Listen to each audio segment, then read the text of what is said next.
ओम नमो भगवते वासुदेवाय। ओम नमो भगवते वासुदेवाय।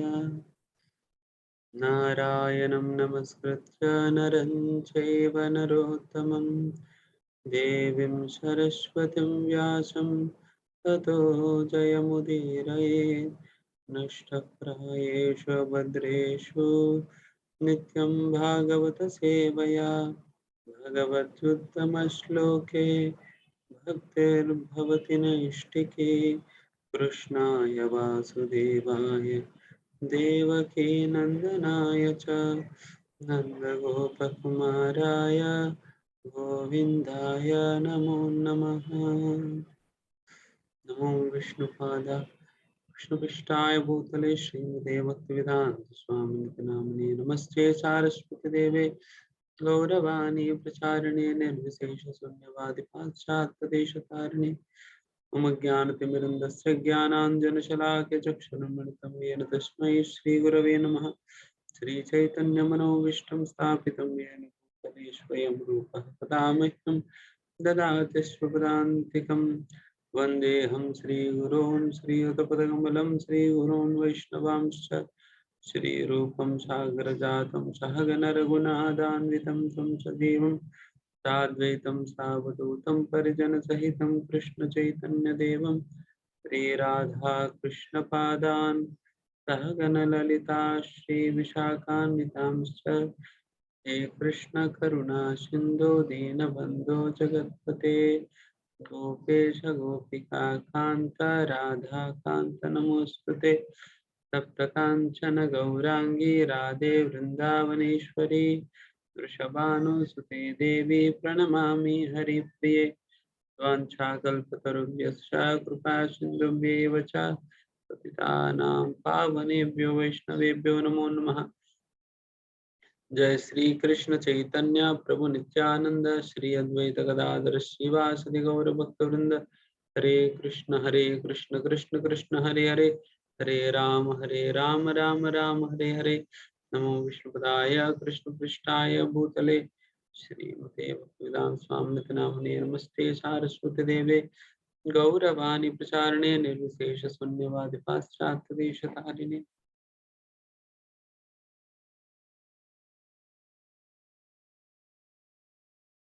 श्री गौरा हरे कृष्णा।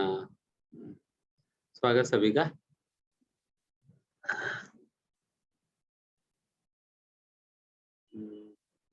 आज हम श्रीमद् भागवतम पहला स्कंद 12वां अध्याय ना 12वां अध्याय से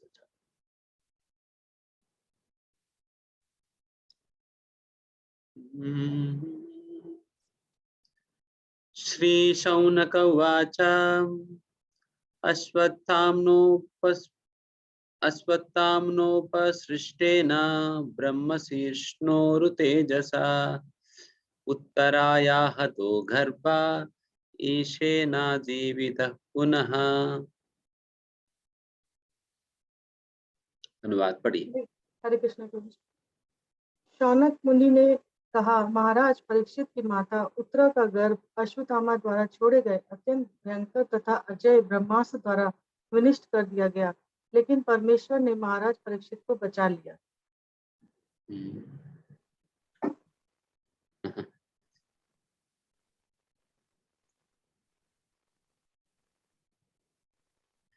यहाँ पर अचानक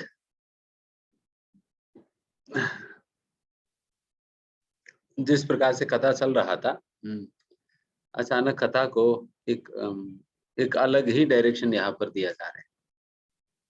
या पुनः वैसा तो ये सारा वृत्तांत या ये सारा चर्चा कहाँ से शुरुआत हुई?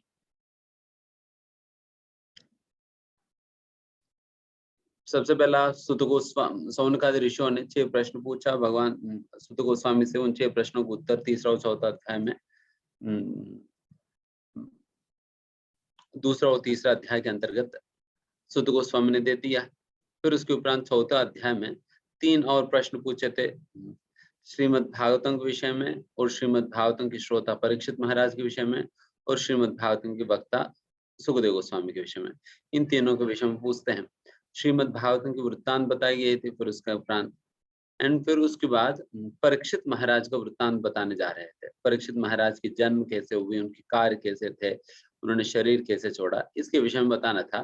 तो परीक्षित महाराज किस प्रकार से उत्तरा के गर्भ में थे, तो वहां पर चर्चा हुआ। फिर वहां से कदा इस प्रकार से वो मतलब वह किस प्रकार से परीक्षित महाराज जो उत्तरा के गर्भ में थे, उन्हें मारने के लिए अश्वत्थामा ने ब्रह्मास्त्र छोड़ा, और फिर किस प्रकार से भगवान कृष्ण उनकी संरक्षण करते हैं गर्भ के अंदर प्रवेश करके। एंड उसी दौरान कुंती महारानी की प्रार्थनाएं शुरुआत हो जाती है। फिर इस प्रकार से संरक्षण करने के उपरांत कुंती महारानी अपने प्रार्थनाएं अर्पण करती है भगवान कृष्ण को। ये सुनकर भगवान श्री कृष्ण पुनः रुक जाते हैं वहां पर, और फिर भीष्मदेव की वृत्तांत शुरू हो जाता है। 8वां अध्याय में कुंती महारानी की प्रार्थनाएं हुई, फिर 9वां अध्याय के अंतर्गत भीष्मदेव के पास फिर भगवान श्री कृष्ण सभी लोगों को, पांडवों को लेकर भीष्मदेव के पास जाते हैं। और फिर क्योंकि युधिष्ठिर महाराज बहुत दुखी थे, उनको लग रहा था कि मेरे ही कारण सभी लोग मरे हुए हैं। फिर उस उतने में ये भी बात हो गया कि भीष्मदेव अभी शरशैया पे लेटे हैं, तो फिर वो अभी शरीर छोड़ने के समय समीप आ गया है। तो ये दोनों कारणों की वजह से भीष्मदेव शरीर भी मतलब अभी अपना देह भी त्यागने वाले हैं, और युधिष्ठिर महाराज को भीष्मदेव के द्वारा कुछ उपदेश भी दिलाना है। इन दो कारणों से फिर भगवान श्री कृष्ण सारे पांडवों को लेकर भीष्मदेव के पास गए हैं। फिर वहां पर भीष्मदेव से मिलकर फिर भगवान भीष्मदेव से उपदेश दिलाते हैं युधिष्ठिर महाराज को, और उसके उपरांत भीष्मदेव अपने सुंदर प्रार्थना अर्पण करते हुए भगवान को देखते हुए वो अपना शरीर छोड़ते हैं। तो ये सारा कुछ 9वां अध्याय के अंतर्गत वर्णन था। फिर भीष्मदेव की तिरोगमन के उपरांत भगवान श्री कृष्ण पुनः वो हस्तिनापुर हस्तिनापुर छोड़कर द्वारका जाने के लिए तैयार होते हैं। फिर द्वारका के हस्तिनापुर से कैसे निकले थे, उसके विषय में हम 10वां अध्याय के अंतर्गत वर्णन सुना, और फिर उसके 11वां अध्याय में भगवान द्वारका के अंतर्गत कैसे प्रवेश किया और द्वारका के लोगों ने भगवान को कैसे स्वागत किया, ये बात हमने सुना। तो अभी भगवान द्वारका पहुंच गए, अपने महल में भी पहुंच गए सारे रानियों के साथ, 16,108 रानियों के साथ। फिर किस प्रकार से भगवान रहने लगे, तो इसका वर्णन पिछले अध्याय में हमने सुना। तो अभी सडनली सौनकादि ऋषियों ने पुनः जिस प्रश्न की उत्तर देना था सुत गोस्वामी, उस उत्तर देने के चक्कर में ये सारा स्टोरी सुना दिए थे ये सारा स्टोरी सुना दिए थे। तो यही होता है, कई बार वक्ता कुछ बोलना होता है, भगवान की कथा इतना रसमय है कि फिर बाकी भी कथा बोलने फिर इधर उधर चले जाते हैं। तो उसी प्रकार से यहाँ पर कहीं चले गए हैं, तो फिर सूत गोस्वामी सौनकादि ऋषि जो है पुनः उनको वापस खींच रहे हैं। ठीक है, हमें हमारे प्रश्न को तो अभी उत्तर नहीं मिला, परीक्षित महाराज कैसे जन्म लिए थे और कैसे उन्होंने शरीर छोड़ा, इस प्रश्न का तो हमें उत्तर नहीं मिला, अभी बताओ करके फिर अभी इस प्रकार से ये बात उठाकर सूत गोस्वामी को पुनः याद दिला रहे थे।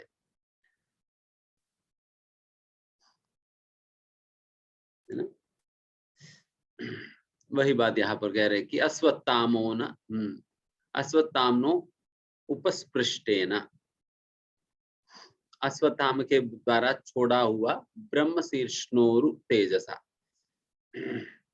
जो ब्रह्मास्त्र जैसा एक बहुत ही महत्वपूर्ण या बहुत तेजोमय अस्त्र अश्वत्थामा ने छोड़ा है।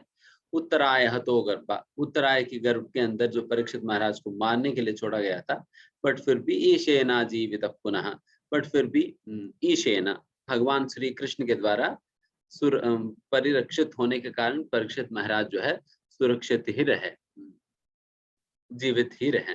यही बात कर रहे, ईशेना जीवित पुनः, भगवान श्री कृष्ण द्वारा बचाए गए हैं परीक्षित महाराज।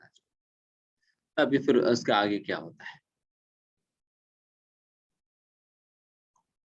तस्य जन्मा महाबुद्धे कर्माणि च महात्मनः निधनं च यथैवासीत् सप्रेत्यागतवान् यथा। अत्यंत बुद्धिमान तथा महान भक्त महाराज परीक्षित उस गर्भ से कैसे उत्पन्न हुए, उनकी मृत्यु किस प्रकार हुई और मृत्यु के पश्चात उन्होंने कौन सी गति प्राप्त की? हाँ, हाँ, अभी वही प्रश्न पूछ रहे हैं। इतना महान परीक्षित महाराज जो कि इतना बुद्धिमान है और इतने बड़े भक्त है, उन्होंने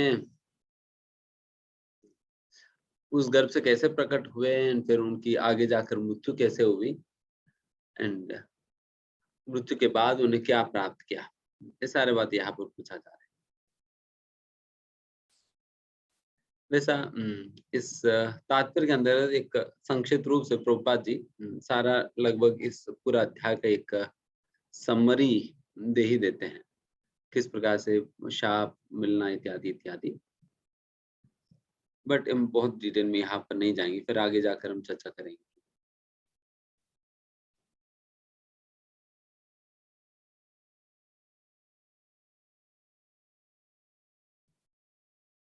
तदिदं श्रोतमिच्छामो गदितुं यदि मन्यसे ब्रूहि न श्रद्धानानां यस्य ज्ञानम् अदाच्छुकः। हम सभी अत्यंत आदर पूर्वक उनके महाराज परीक्षित के विषय में सुनना चाहते हैं, जिन्हें श्रील सुखदेव गोस्वामी के दिव्य ज्ञान प्रदान किया, जिन्हें श्रील सुखदेव गोस्वामी ने दिव्य ज्ञान प्रदान किया। कृपया हमें इस विषय में बताएं।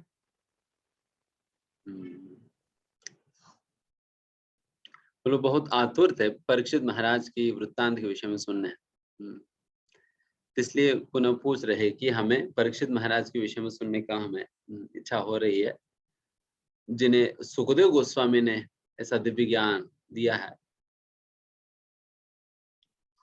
बिकॉज परीक्षित महाराज जैसा श्रोता और सुखदेव गोस्वामी जैसा वक्ता बेस्ट कॉम्बिनेशन है भागवतम के लिए। परीक्षित महाराज जैसा श्रोता होनी चाहिए, श्रोता को कैसा होनी चाहिए परीक्षित महाराज जैसा, एंड वक्ता को कैसा होनी चाहिए सुखदेव गोस्वामी जैसा। जब इस प्रकार की कॉम्बिनेशन होता है ना, तब जाकर उस कॉम्बिनेशन में ही भागवत प्रकट होता है, तब भागवत प्रकट होता है। क्योंकि ये भागवतम कोई साधारण जड़ विद्या तो नहीं है कैसे भी करके प्रकट हो जाने की।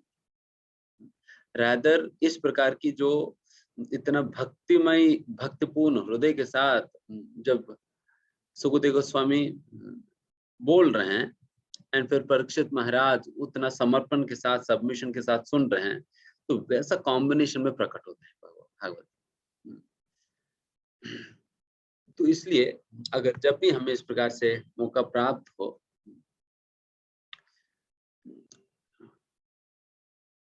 एक तो हमें अपना योग्यता को श्रोता के रूप में हम अपना योग्यता भी हमें बढ़ानी चाहिए। परीक्षित महाराज के अंदर क्या क्या योग्यता हैं इस अध्याय में आप देखेंगे, तो उस प्रकार से अपने अंदर उस प्रकार की योग्यता भी लानी चाहिए।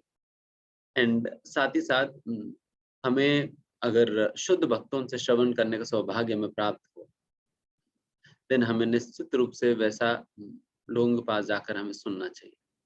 जैसा कि उदाहरण के लिए मतलब यहाँ पर भी मंदिर में कई बार वरिष्ठ भक्त सन्यासी जन गुरुजन आते हैं। जब भी इस प्रकार से वो लोग आते हैं, तो आप में से जिनके लिए भी संभव है, आप लोग यहाँ आकर यहाँ जो संतों के सामने बैठकर सुनने का प्रयास करें, क्योंकि ये ऐसा अद्भुत सौभाग्य है कि इसका लाभ उठाना ही चाहिए जब भी इस प्रकार का मौका मिलता है। क्योंकि परीक्षित महाराज ने जूम पे तो सुना नहीं क्लास, वो तो सामने बैठकर सुने थे, एंड असली फायदा तो तभी होगी।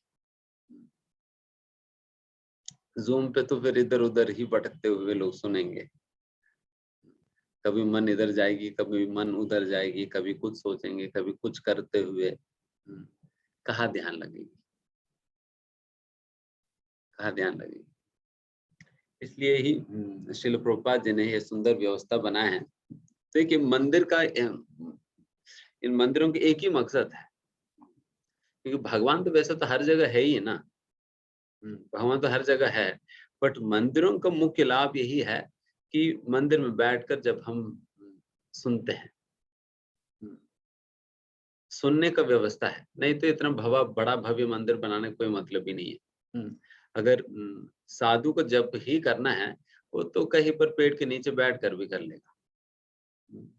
वो क्या मतलब है, वृंदावन में बैठ कर लेगा। बट इसके लिए नहीं बनाया गया मंदिर। मंदिर बनाने का मूल उद्देश्य यही है कि वहां पर बैठकर भक्तों की संगति के लिए बनाई गई।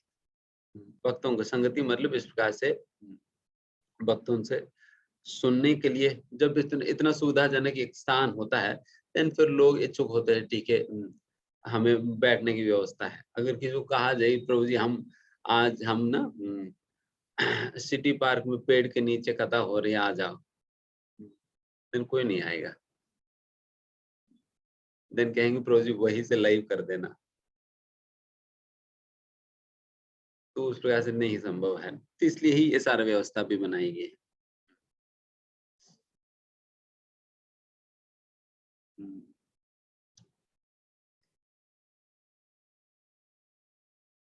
यहाँ पर प्रभुपाद जी तात्पर्य में लिखते हैं, जो इस प्रकार से जब सुखदेव गोस्वामी और परीक्षित महाराज के बीच में जब ये वार्तालाप हो रही है, तो उनमें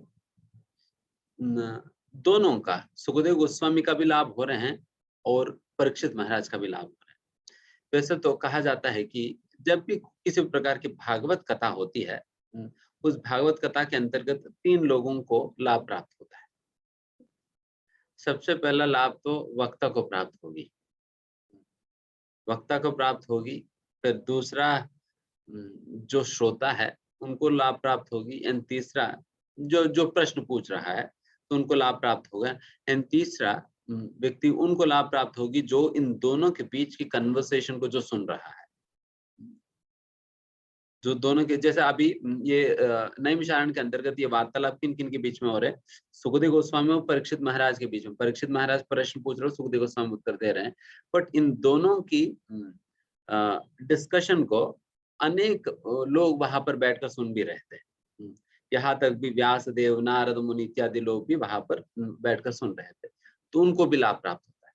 तो उस प्रकार से सबसे पहला लाभ तो वक्ता को प्राप्त होगी, फिर दूसरा प्रश्न पूछने वाला को, तीसरा इस प्रकार की चर्चा को सुनने वाले को प्राप्त होगा। एंड निश्चित रूप से वक्ता को सबसे ज्यादा फायदा है, क्योंकि चाहे बाकी लोग आधा अधूरा प्रेजेंट रहे, एब्सेंट रहे, वीडियो ऑन रखे, वीडियो बंद रखे, जैसे भी हो, वक्ता को तो अपना वीडियो ऑन रखना ही है। सबसे पहले तो ये तो है ही। एंड कभी कभी श्रोताओं का तो मन तो इधर उधर भटक सकता है। अगर वक्ता का ही मन इधर उधर भटक गया, फिर कथा रुक जाएगी। अगर मेरा मन इधर उधर भटकने लगे, फिर कथा ही रुक जाएगी। तो इसलिए वक्ता का तो बिल्कुल जितना समय बोलेगा, फिर उतना समय तक उनका ध्यान पूर्ण रूप से संलग्न होना ही है, होना ही है। बट श्रोताओं को तो कौन देखा है, तो फिर कभी कभी बैठे हुए भी कुछ और भी सोच सकता है व्यक्ति, बैठकर भी कुछ और सोच सकता है। इसलिए तो उस प्रकार की इंटेंस एसोसिएशन, इंटेंस संगति वक्ता को कृष्ण कथा कहने के माध्यम से प्राप्त हो जाती है। भगवान श्री कृष्ण का एक इंटेंस संगति प्राप्त हो जाता है।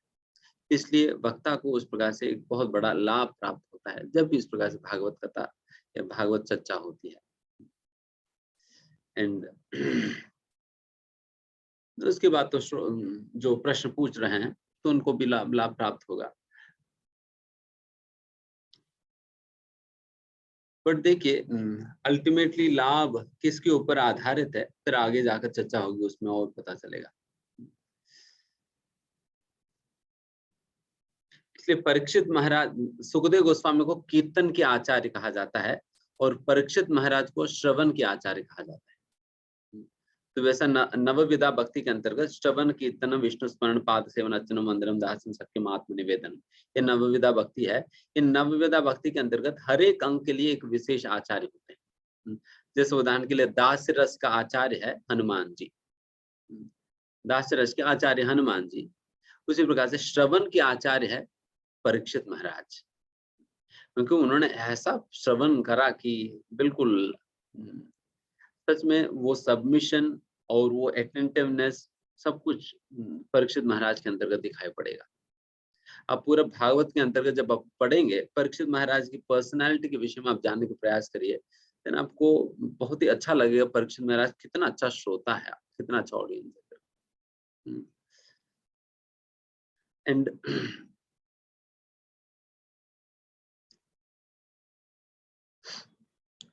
तो इस प्रकार से परीक्षित महाराज, सुखदेव गोस्वामी के विषय में, एंड फिर आगे जाकर ये चर्चा होती है कि सुखदेव गोस्वामी कीर्तन के आचार्य हैं। ये कहने के उपरांत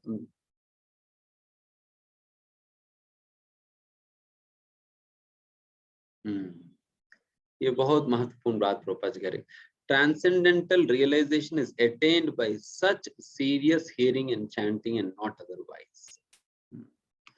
जब तक कोई भक्त इस प्रकार की गंभीरता पूर्वक ऐसा श्रवण और कीर्तन में भाग नहीं लेगा, तब तक उन्हें साक्षात्कार नहीं प्राप्त होगा। तब तक साक्षात्कार प्राप्त नहीं होगा। देखिए, एक तो ज्ञान होता है, दूसरा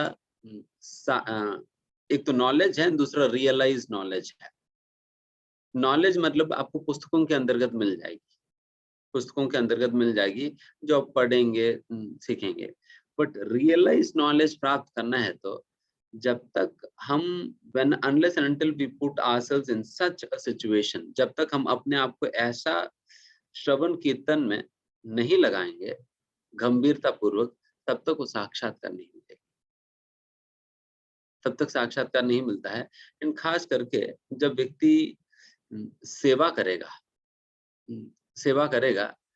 देन उस सेवा के तौर पे उनको साक्षात्कार प्राप्त होता है। एंड जब साक्षात्कार के साथ जब आप ज्ञान स्वीकार, जब साक्षात्कार प्राप्त होगी, देन फिर वो ज्ञान आप असलियत में हजम करने लगेंगे, एब्जॉर्ब होगा तब। नहीं तो जैसे आपने कुछ खाना खाया, खाना खाने के बाद जब तक उस खाने को एक अच्छा डाइजेशन, मतलब हमारा इंटेस्टाइन के अंतर्गत ये सारा खाना न्यूट्रिशन एब्जॉर्ब होनी है, देन उसको बहुत छोटे छोटे पार्टिकल्स में तोड़कर फिर उसे जूस बनाना पड़ता है। फिर जूस बनाने के बाद वो इंटेस्टाइन में जाएगी, फिर इंटेस्टाइन के अंतर्गत वो सारा डाइजेस्टिव जूसेस जो है वो एब्जॉर्ब होंगे। बट अगर उस प्रकार की पाचन क्रिया ही हुआ नहीं, तो आपका एसिड पर्याप्त मात्रा में जनरेट नहीं हो रहे हैं, जिसकी वजह से वो खाना जो है वो तोड़ नहीं पा रहे हैं, फिर उसकी वजह से फिर वो जूसेस नहीं बन रहे, तो फिर इंटेस्टाइन में एब्जॉर्ब नहीं हो रहे, देन फिर कहाँ आपको नरिशमेंट मिलेगी। देन फिर ऐसा लगेगा कि प्रभु जी मैं तो खूब भक्ति कर रहा हूँ, बट कोई साक्षात्कार नहीं हो रहे। तो एग्जैक्टली कई लोग ना, आप देख सकते हैं, कई लोग खूब खाएंगे, जब आप उनकी थाली देखोगे पूरा एक हिमालय की पर्वत बना रहेगी वहां पर, बट बेचारा वो पतला ही रहता है और हमेशा यही कहते प्रभु जी बहुत वीकनेस है, प्रभु जी कितना खाया आज, प्रभु जी हम तो कितना खाते हैं, 5 बार खाते हैं दिन में, 3 बार वैसा खाते हैं, बाकी बीच में 2 बार स्नैक्स खाते हैं, जब भी फिर भूख लगता है तो हम दूध पी लेते हैं। ठीक है, इतना खाने के बाद कहाँ जा रहे हैं सारा खाना, सारा खाना कहाँ जा रहे हैं। प्रॉब्लम है कि he is not able to convert that food into nutrition, nutrition में कन्वर्ट नहीं कर पा, बिकॉज उनकी डाइजेस्ट सिस्टम खराब है। तो वही है, नॉलेज मतलब वो रॉ फूड की तरह है, वो रॉ फूड की तरह है। रियलाइज नॉलेज मतलब वो बिल्कुल प्रॉपर जूस बन गया, तो अभी बिल्कुल एब्जॉर्ब होना है, एब्जॉर्ब होना है। देन फिर वो आपको न्यूट्रिशन, मतलब आप तब आपको पोषण मिलेगी, देन फिर आपको बहुत अच्छा लगेगा। देन उस प्रकार से फिर कन्वर्ट करने के लिए डाइजेशन सही होना होगा। डाइजेशन क्या करेगी, I mean, what is the process through which ये डाइजेशन संभव है, देन वही यहाँ पर बताया जा रहा है।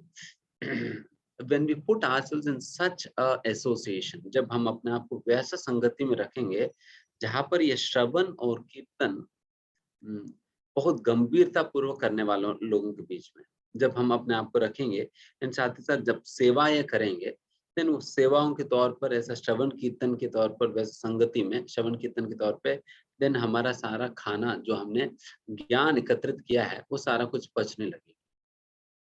Then you will feel that nourishment, है ना। तो वो बात है। बट आजकल जिस प्रकार से गुरु और शिष्य की संबंध आजकल जो मार्केट में चल रहे हैं, उस प्रकार से तो नहीं संभव है। लोग सोचते हैं कि ठीक है, हम कोई वक्ता बोलते हैं, भागवत कथा करते हैं, वो इसी उद्देश्य के साथ कथा करते हैं कि मुझे ये कथा करूंगा तो 7 दिन कथा करूंगा तो मुझे 3 लाख रुपए की पेमेंट मिल जाएगी। अगर पेमेंट के लिए कोई भागवत कथा कर रहे हैं, देन फिर एवरीथिंग इज लॉस्ट।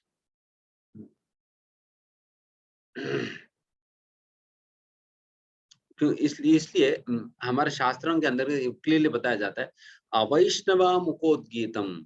अवैष्णवा, जो वैष्णव नहीं है, वैसा व्यक्ति की मुख के द्वारा, मतलब मुंह के द्वारा गीतम, जब गीता की पाठ या भागवत की पाठ हम जब श्रवण करेंगे, देन फिर वो कैसा काम करता है? सर्पोच्चिष्ट पयोयता। सर्प उच्चिष्ट पयः यथा। पयः मतलब दूध है। पय मतलब दूध है। जिस प्रकार से एक सांप जिस दूध को छू लेती है, वो दूध पीने पे क्या होगी? फिर मर जाएगा व्यक्ति, विष की तरह काम करेगी वो। हालांकि वो दूध, वो सांप स्पर्श करने के पहले पिएंगे तो आपके शरीर को पोषण मिलेगा, बट वही दूध एक अब सर्प के द्वारा स्पर्श होने के बाद जब आप पिएंगे, देन वही दूध आपको जहर की तरह काम करेगी। उसी प्रकार से यहाँ पर इस श्लोक के अंदर बताया जाए, अवैष्णव मुकोद्गीतम। एक अवैष्णव, एक अभक्त के द्वारा जब इस प्रकार कथा किया जाता है, केवल एक पैसा के लालच में और किसी और अन्य लाभ की लालच में अगर कोई व्यक्ति कर रहा है, देन फिर वो सर्पोच्चिष्ट पयो यथा हो जाएगी। देन फिर वो दूध जैसे सर्प स्पर्श किया हुआ दूध के बराबर हो जाएगी। इसलिए कभी भी वैसा एसोसिएशन में अपने आप को नहीं रखनी चाहिए, कभी वैसा कथाओं में नहीं जानी चाहिए जहां पर इस प्रकार की चीजें होती है ना।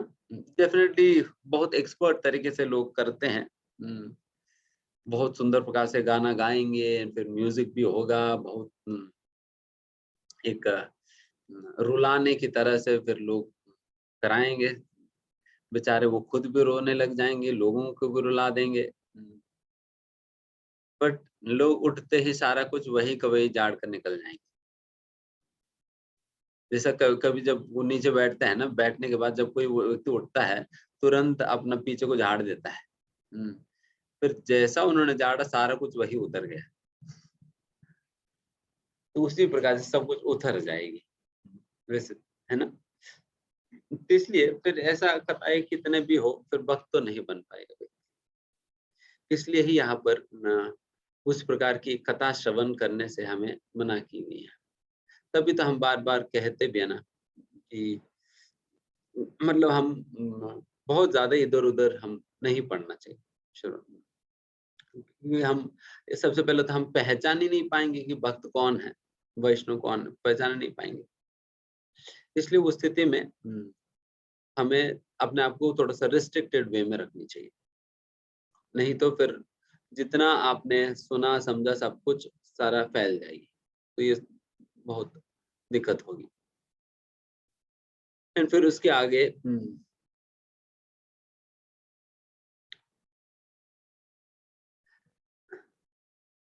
जैसा प्रभुपाद इसमें कहते हैं कि जैसा कई बार आजकल के गुरुओं के विषय में चर्चा करते कहते हैं कि कई बार शिष्य को शौक लग जाता है,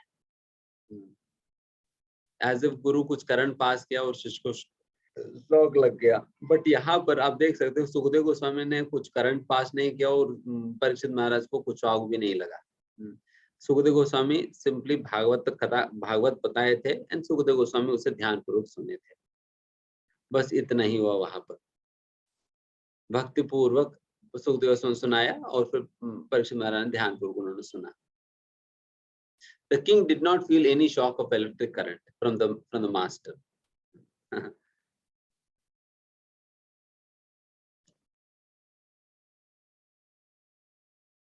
And ardent hearing from the bona fide master is the only way to receive transcendental knowledge. There is no need for medical performances or occult mysticism for miraculous effects. The process is simple, but only the sincere party can achieve the desired result.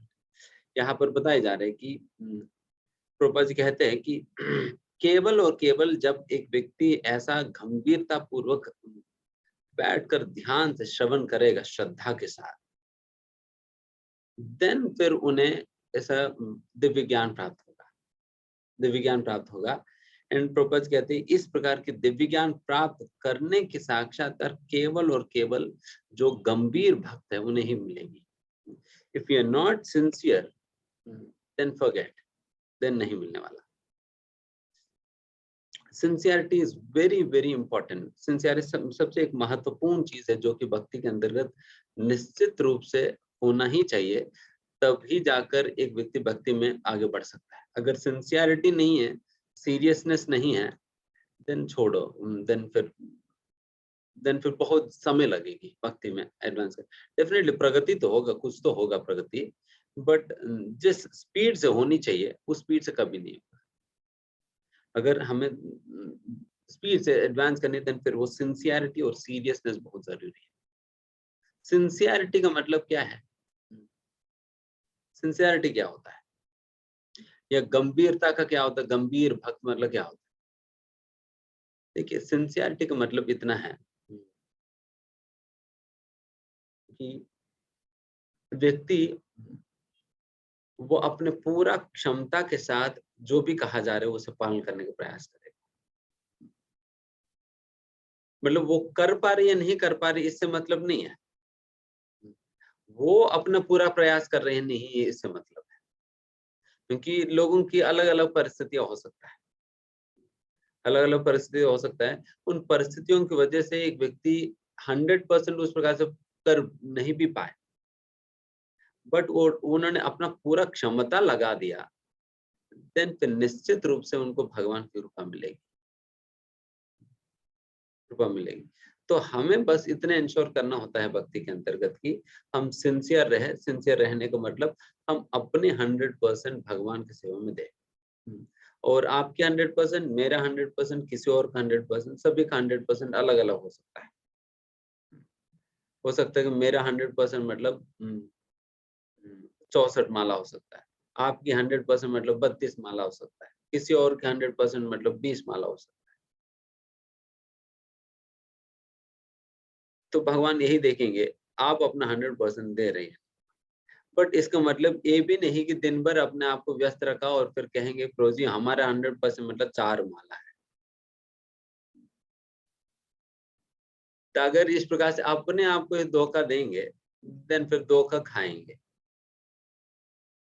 देखिए, चोना तो कृष्ण को तो चोना नहीं लगा सकते, बाकी लोगों को तो आप कितना भी चोना लगाओ, कृष्ण तो ऐसा जबरदस्त है कि कितने लोगों को चोना लगाया आपने सुना ही होगा उनकी लीलाओं के अंतर्गत। गोपियों से लेकर, ग्वालों से लेकर, अपने माँ से लेकर सभी लोगों को। एक बार ऐसे ही हुआ, जब भगवान श्री कृष्ण एक बार माखन चोरी कर रहे थे, माखन चोरी कर रहे थे, तो फिर ये गोपी बहुत दिन से चाह रहे थे कि इनको रेड हैंडेड पकड़ा जाए। कई बार उन्होंने देखा, बट वो जब भी जाती है वो तो ब्लफ कर देते थे कि अरे मैंने नहीं किया, तुम क्या देख रहे हो, मैंने नहीं किया, कर वो मूर्ख बना देते थे उन्हें। तो उन्होंने सोचा कि इनको कैसे भी करके हमें रेड हैंडेड पकड़ने का। देन फिर वो कैसे भी छुप कर उन्होंने क्या करी कि जैसा भगवान श्री कृष्ण वो चोरी वोरी करने लगे थे, तुरंत तुरंत उसी समय फिर उनके हाथ पकड़ ली। हाथ पकड़ लिया, अभी बिल्कुल रेड हैंडेड पकड़ा गया है कि वो चोरी करते हुए उनको पकड़ लिया उसने, गोपी ने। देन फिर उन्होंने सोचे अभी तुम्हें दिखा, अभी ले जाता हूँ तुम्हें यशोदा के पास, चलो करके फिर उनको ले जाने लगे थे। तो फिर ले गई यशोदा मैया के पास, फिर यशोदा मैया से खूब बताई, देखिए तुम्हारे बेटा ने हमारे घर पे इस प्रकार से हर रोज माखन चोरी कर रहे हैं, तो हर रोज मुझे धोखा दे के निकल जा रहे थे, तो इस बार तो मैंने पकड़ लिया, बिल्कुल चोरी करते हुए मैंने पकड़ लिया, आप देखिए उनके हाथ में माखन भी लगा हुआ है, अब देखो देखो करके फिर यशोदा मैया को दिखा। फिर यशोदा मैया देखती है और फिर हंसने लगती है, फिर उन्हें समझ नहीं आती ये हंस क्यों रही है। तो यशोदा मैया कहती कि तुम जरा देखो तो सही कि किनको आप लेकर आए हो। तो फिर जितने में उन्होंने देखा, फिर तब पता चली कि वो जिनको लेकर आए तो वो तो अपना ही पुत्र है, कृष्ण। हाँ, कृष्ण गायब हो गए और उनको उनका ही पुत्र को पकड़ा दिए थे हाथ में, तो वो गायब हो गए। फिर जितने देर में फिर वो गोपी जो है परेशान होकर बाहर गई, तो बाहर जाते जाते उनको समझ में आया कि यही जो उनके पुत्र के रूप में दिखाई पड़ रहे, तो वही कृष्ण वापस बन गए थे। फिर उन्होंने कहा कि देखिए दोबारा कभी और मुझे इस प्रकार से पकड़ने का प्रयास मत करो, इस बार सीख सीख लिया तो सही। तो ऐसा कौन चूना लगाएगा कृष्ण को। तो इसलिए सिंसियर होना ही एकमात्र उपाय है। आगे चलेंगे। सूत उवाचा अपीपलद्धर्मराजा पितृवद्राञ्जयन् प्रजाः निःस्पृहा सर्वकामेभ्यः कृष्णपादानुसेवया। श्री सुत गोस्वामी ने कहा, सम्राट युधिष्ठिर ने अपने राज्यकाल में सबके ऊपर उदारता पूर्वक शासन चलाया। वे उनके पिता तुल्य ही थे। उन्हें कोई व्यक्तिगत आकांक्षा नहीं थी और भगवान श्री कृष्ण के चरण कमलों की निरंतर सेवा करते रहने के कारण वे सभी प्रकार की इंद्रिय तृप्ति से विरक्त थे। ये बहुत ही बड़ा एक योग्यता है एक राजा या कोई भी लीडर के अंतर्गत जो होनी चाहिए, जो यहाँ पर बताया जा रहा है। निष्पृहा, निष्पृहा मतलब एक लीडर का अपना कोई पर्सनल एम्बिशन नहीं होनी चाहिए। उनकी अपना व्यक्तिगत पर्सनल एम्बिशन कुछ नहीं होनी चाहिए, मुझे ये हासिल करनी है, ये मुझे वाला बात नहीं होनी। कभी भी लीडर के मुंह से मुझे वाली बात नहीं आता है, वो तो हमेशा अपना टीम को ही रेफर करेगा।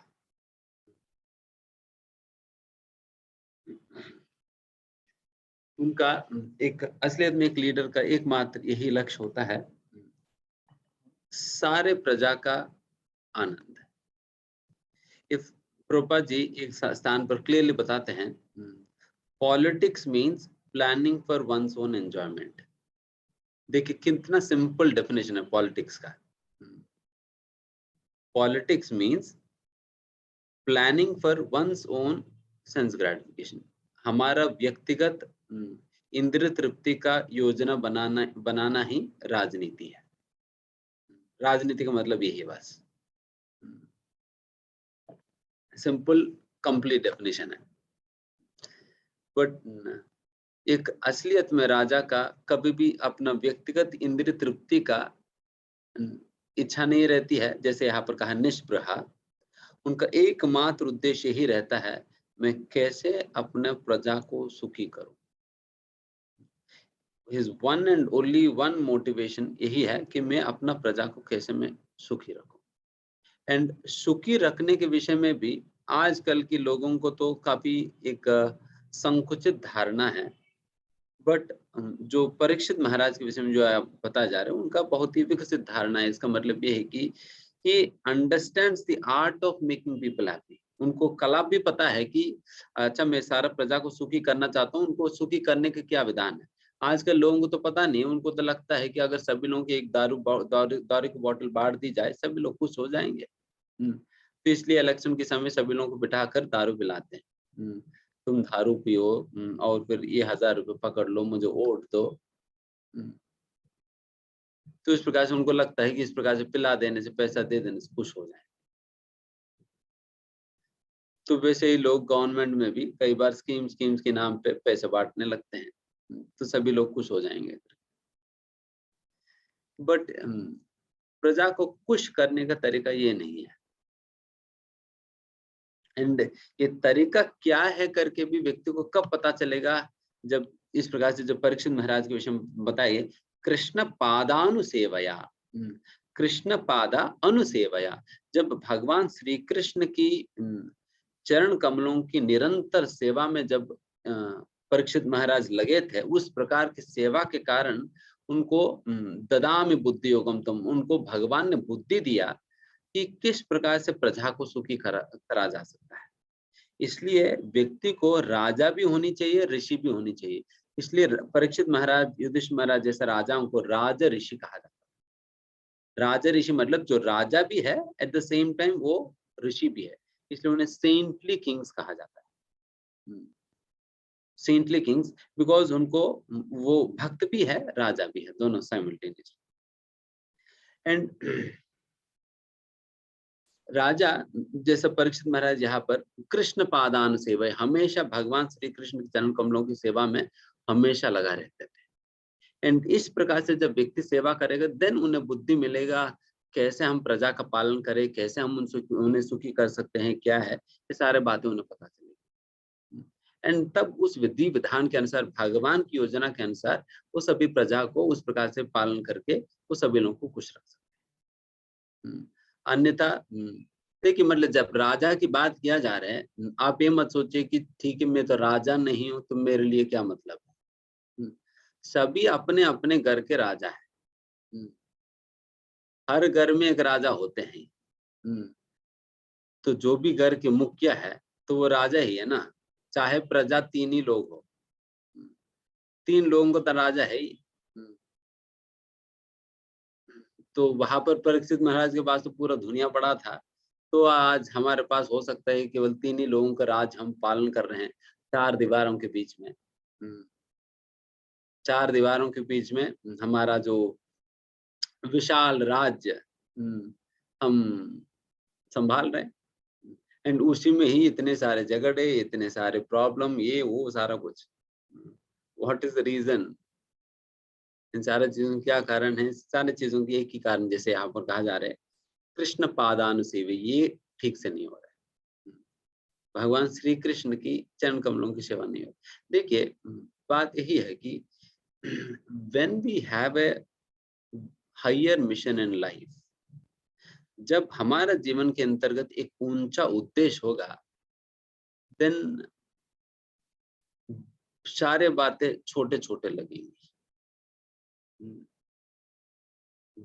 जब आपके जीवन में ऊंचा उद्देश्य है, देन बाकी सारे बातें छोटे छोटे लगेंगी। देन जब आपके जीवन में वैसा ऊंचा उद्देश्य ही नहीं है, देन फिर आपको छोटे छोटे बातें भी बड़े बड़े दिखने लगेंगी। जैसा कि जब आप नोएडा की गलियों में जब आप घूमेंगे, क्रॉसिंग रिपब्लिक में चले गया, तो वहां पर सारे बड़े बड़े टावर से 25, 30, 40 मंजिलों के टावर से आप सिर उठाकर ऐसे ऐसा देखेंगे, उसके सामने आप अपने आप को बहुत छोटा पाएंगे। बहुत छोटा पाएंगे, आप सिर उठाकर ऐसे ऐसे देखेंगे, अरे कितना बड़ा टावर है, क्या है। हर एक बिल्डिंग जो है बहुत बड़ा बड़ा दिखाई पड़ेगी। बट वही एक बार आप सोचिए, जब आप फ्लाइट में जाते हो, जब आप फ्लाइट में जाते हो, फ्लाइट से आप नीचे झुक कर देखते हो, फिर कैसे दिखाई देगी। इतने बड़े बड़े बिल्डिंग भी आपको छोटे छोटे डब्बे के रूप में दिखाई पड़ता है, मैच बॉक्सेस के रूप में। हम नीचे बैठकर देखेंगे तो सब कुछ बड़ा बड़ा दिखाई देगा। अगर हमारा चेतना उतना छोटा है, उतना नीचा है, देन फिर हर बात बहुत बड़ा बड़ा दिखाई पड़ेगी, छोटे छोटे बातें भी। बट वही अगर आपकी चेतना इतना विकसित है, इतना बड़ा है, इतना उदार है, देन फिर आप उस साइड से देखेंगे तो देन सारे तो छोटे छोटे दिखाई पड़ेंगे। देन फिर आपको लगेगा ये क्या बच्चों की तरह अपने आपस में इतना लड़ रहे हैं। जैसे कई बार जिनके घर में एक दो बच्चे होते हैं ना, उनका सुबह से लेकर रात तक, उठने से लेकर रात सोने तक एक ही काम होता है, आपस में खूब लड़ना। और मम्मी का एक ही काम, पापा तो घर ऑफिस चले जाते हैं, बेचारी मम्मी रहती है, तो बीच में कृष्ण की तरह कुरुक्षेत्र युद्ध भूमि में शांति दूत बनकर दोनों के बीच में लड़ाई शांत करने के प्रयास करते रहते हैं। बस यही काम रहता है मम्मी का, माँ की। तब आप सोचो कि तब माँ क्या कहती है उनसे, अरे इतने छोटे छोटे बातों में आप हर बात पे क्यों झगड़ते हो आपस में? हर बात पे, छोटे छोटे बातों पे, चॉकलेट के चक्कर में झगड़ रहे हो, बिस्किट की चक्कर में झगड़ते हो, और फिर छोटा सा खिलौने के चक्कर में आप क्यों झगड़ते हो? बहुत हमें लगता है छोटे छोटे बात में क्यों झगड़ते हैं लोग, क्योंकि उनकी जीवन में अभी जिस स्थिति में वो लोग हैं, उस स्थिति में उनको लगता है ये बहुत बड़ा इम्पोर्टेंट चीज है। चॉकलेट मतलब बहुत महत्वपूर्ण चीज है, बिस्किट बहुत महत्वपूर्ण चीज है, खिलौना बहुत महत्वपूर्ण चीज है, फिर उसके लिए वो लोग लड़ रहे हैं। बट आपको लगता है कि वो बहुत छोटा चीज है, ट्रिवियल है, क्या उसके लिए लड़ रहे हैं? एग्जैक्टली उसी प्रकार से जिनकी चेतना बिल्कुल विकसित है, उनको लगता है कि ये लोग क्या मूर्खों की तरह अपना सारा बहुमूल्य जीवन के समय व्यर्थ करके, मनुष्य जीवन की समय व्यर्थ करके, भागवत पढ़ने की जगह, जब भगवान के नाम जप करने की जगह, कीर्तन करने की जगह, क्या आपस में लगड़ झगड़ रहे हैं। पत्नी पति के विषय में, पति पत्नी के विषय में, बहू सास के विषय में, सास बहू के विषय में। तो यही टीवी सीरियल चलता है घर में।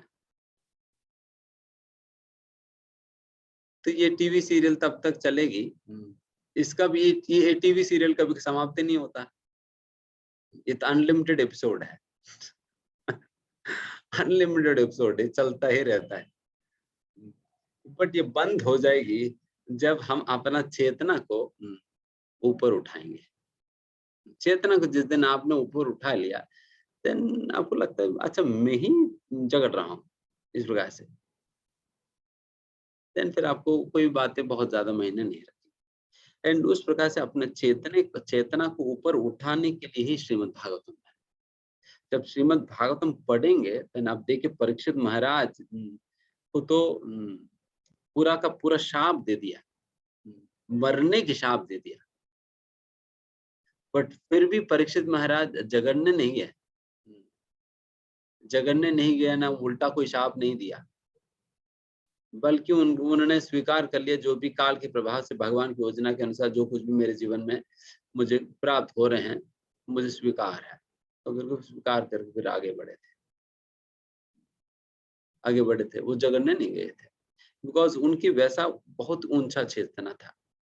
तो इस प्रकार से हमारा माइंड बहुत डिस्टर्ब रहेगी, बहुत दुख हमें भोगना पड़ेगा जब तक हम अपना चेतना को इतना नीच स्थिति में रखेंगे। इसलिए प्रयास करें भागवत के आश्रय लेकर, भगवान के नाम के आश्रय लेकर अपना चेतना को उठाया जाए, है ना। इसे निष्पृहा सर्व कामेभ्य। इसलिए आप अपने घर पे अगर भगवान श्री कृष्ण की सेवा सभी लोग अगर करने लगे, देन आप निश्चित रूप से आप निकल सकेंगे। अगर घर पे सभी लोग नहीं भी कर पा रहे, कम से कम आप खुद करेंगे तो आप अपने आप को बचा लेंगे, आप अपना बचा लेंगे, ये गारंटीड है।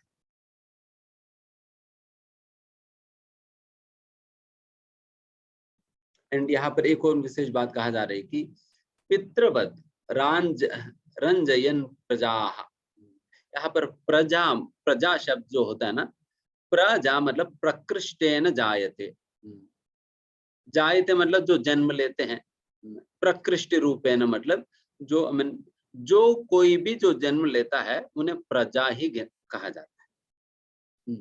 जैसा आज के समय प्रजा का मतलब है जितने भी मनुष्य है उनको प्रजा के रूप में गिना जाता है, बट प्रजा शब्द का अर्थ केवल मनुष्य नहीं है।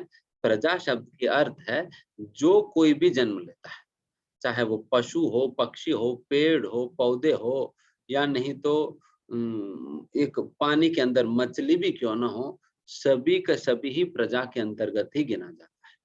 भागवत के अनुसार सभी का सभी प्रजा के अंतर्गत ही गिना जाता है।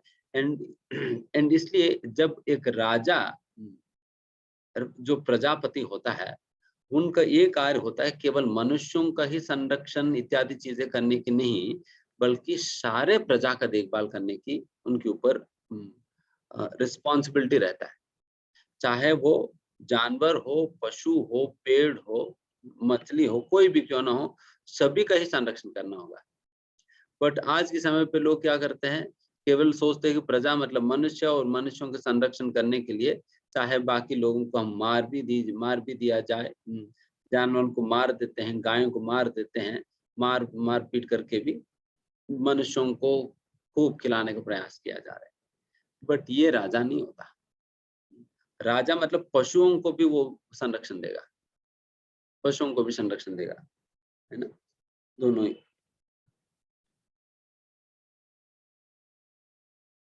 एंड वो सभी लोगों का पिता के रूप में हमेशा, जिस प्रकार से एक घर के अंदर पिता हमेशा अपने बच्चों का भलाई के लिए, उनकी देखभाल के लिए, उनके संरक्षण के लिए, उनके सुख के लिए हमेशा चिंता करते हैं, तो उसी प्रकार से एक राजा भी अपने सारे प्रजा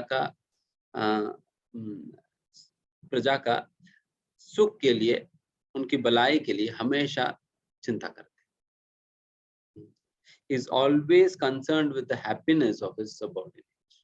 Is always concerned. उनको कैसे सुखी करे। मतलब कितना उल्टा है ना आज के समय। यहाँ पर तो कहा जा रहे हैं एक राजा मतलब वो व्यक्ति है जो कि सारा प्रजा का सुख के लिए हमेशा सोचेगा। बट आज के समय पे तो बिल्कुल उल्टा ही होता है। राजा केवल अपना ही सुख के विषय में सोचता है, बस प्रजा के विषय में कोई मतलब ही नहीं है। तो फिर आगे बढ़ते हैं।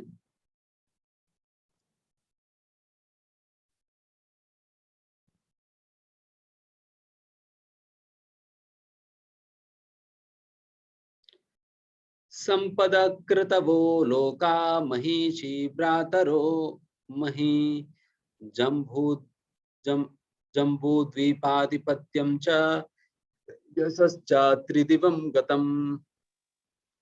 महाराज युधिष्ठिर की सांसारिक उपलब्धियों, सद्गति प्राप्त करने के लिए किए जाने वाले यज्ञों, उनकी महारानी, उनके पराक्रमी भाइयों, उनके विस्तृत भूभाग, पृथ्वी ग्रह पर उनका सार्वभौम आधिपत्य तथा उनकी ख्याति इत्यादि के समाचार स्वर्ग लोक तक पहुंच गए।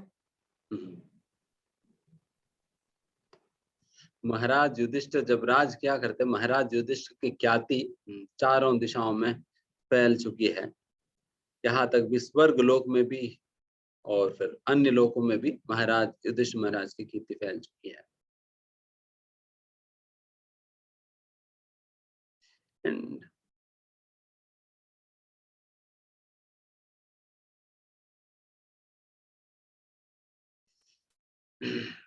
तो इस प्रकार से जो महाराज युधिष्ठिर की ख्याति जो फैल रही है, देखिए जितना ख्याति महाराज युधिष्ठिर का था उतना तो शायद इंद्र का भी नहीं हो सकता। उतना अच्छा नाम तो इंद्र का भी नहीं हो सकता, उतना ख्याति फैल रहा था युधिष्ठिर महाराज के विषय में। क्योंकि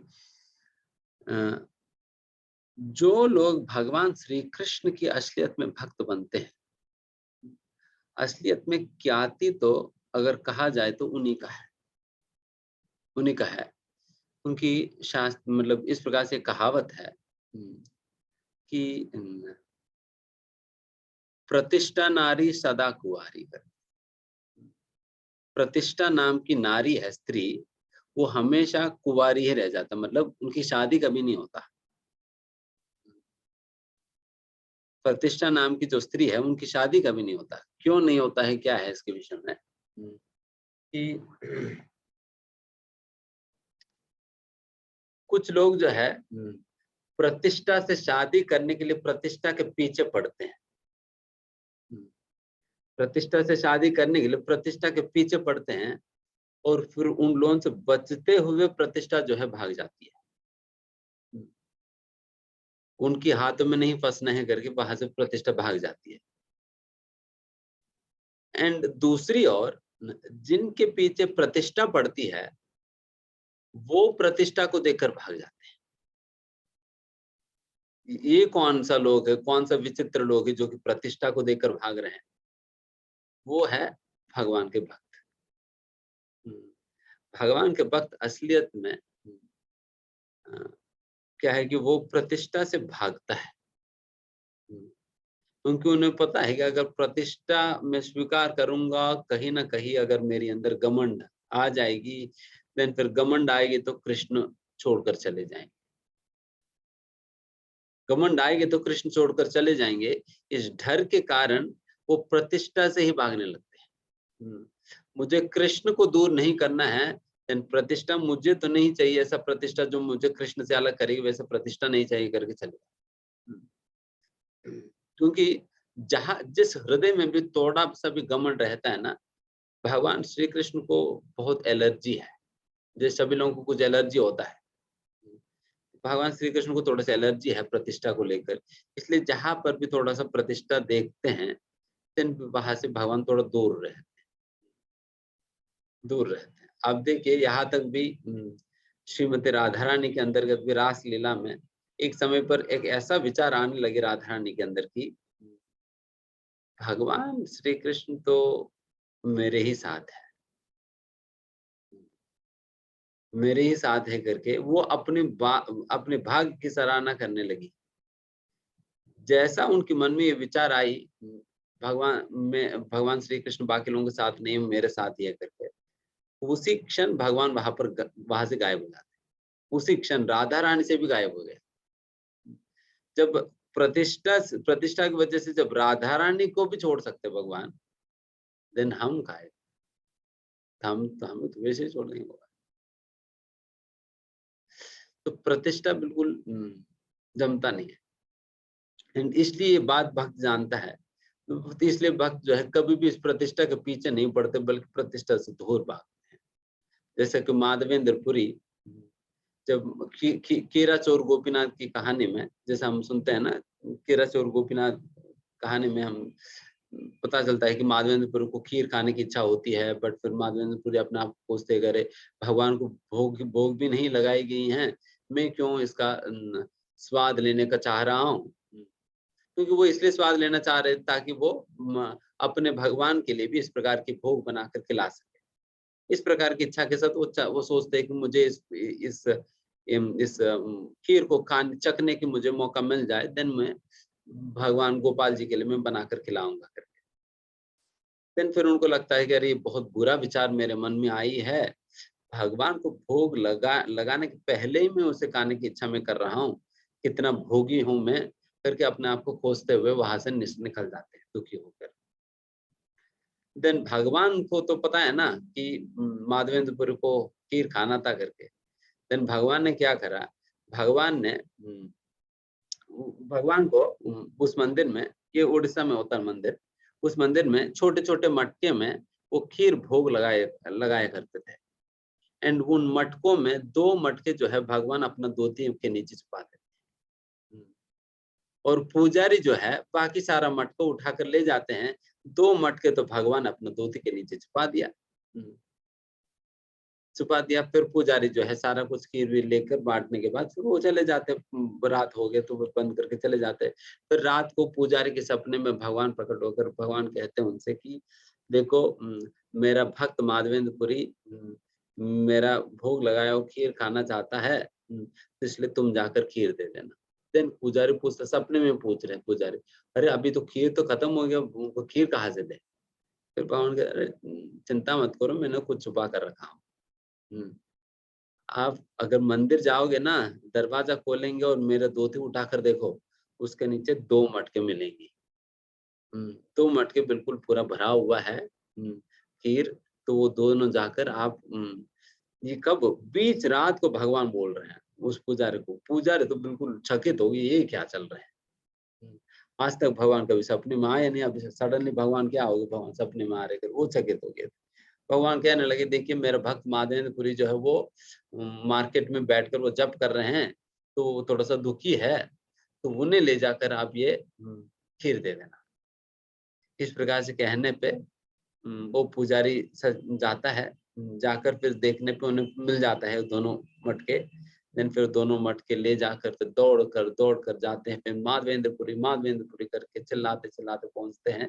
फिर माधवेंद्रपुरी को दोनों मटके पकड़ाते हैं, फिर कहते हैं कि देखिए इस प्रकार से भगवान मेरे सपने में आकर कहा कि तुम आपको खाना था एक खीर, भगवान आपको पहुंचाने के लिए कहते, भगवान ने चोरी किया आपके लिए।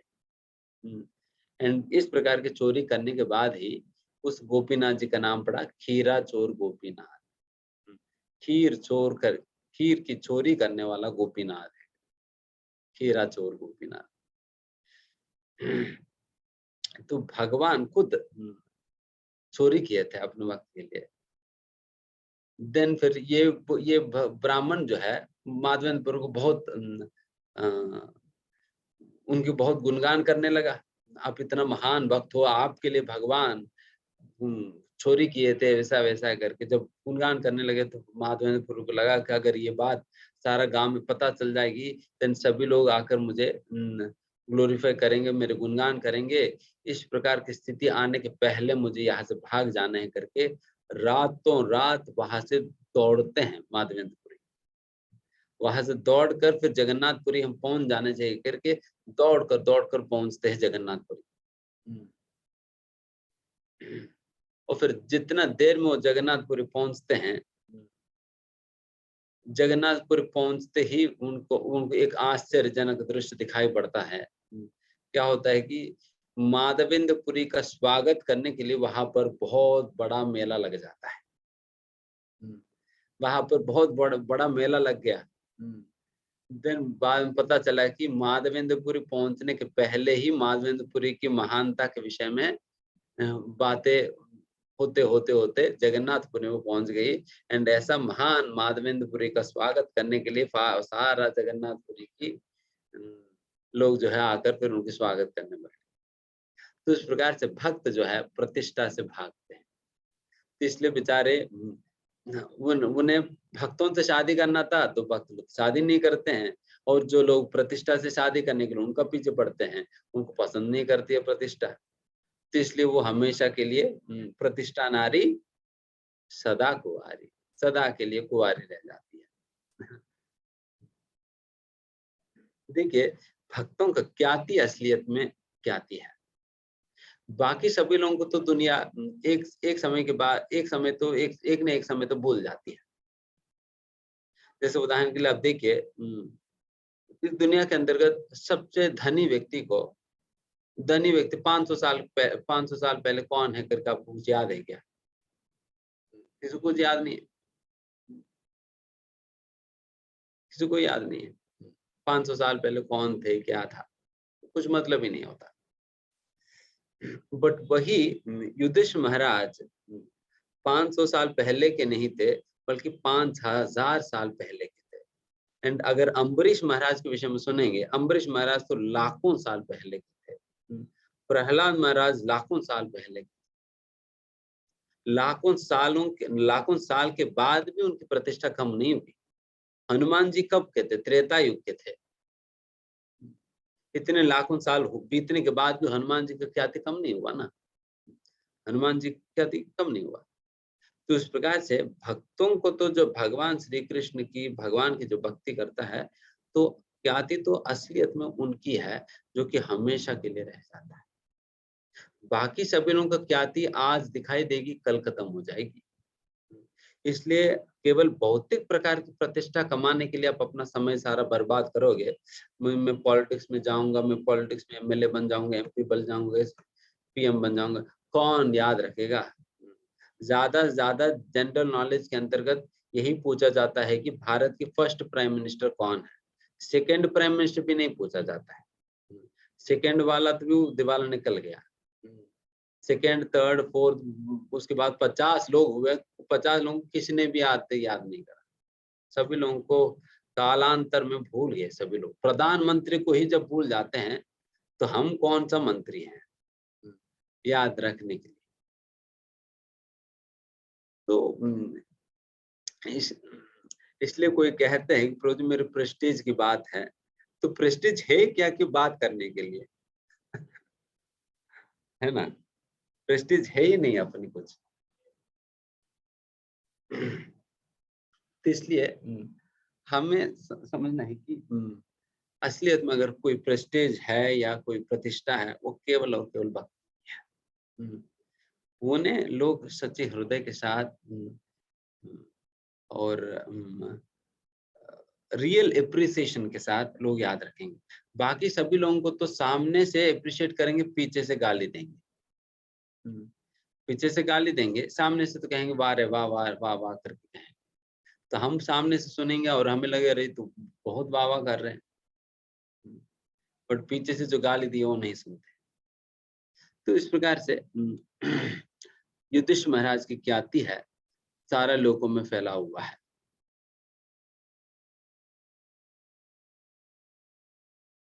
आगे, किम ते कामासुरस्पार्हा मुकुंदा मनसो द्विजाः अधिजह्रुर्मुदं राज्ञा क्षुदितस्यायते थरे। हे ब्राह्मणों, राजा का ऐश्वर्य इतना मोहक था कि स्वर्ग के निवासी भी उसकी आकांक्षा करते थे, लेकिन चूंकि वे श्री भगवान की सेवा में तल्लीन रहते थे, अतएव उन्हें श्री भगवान की सेवा के अतिरिक्त कुछ भी तुष्ट नहीं कर सकता था।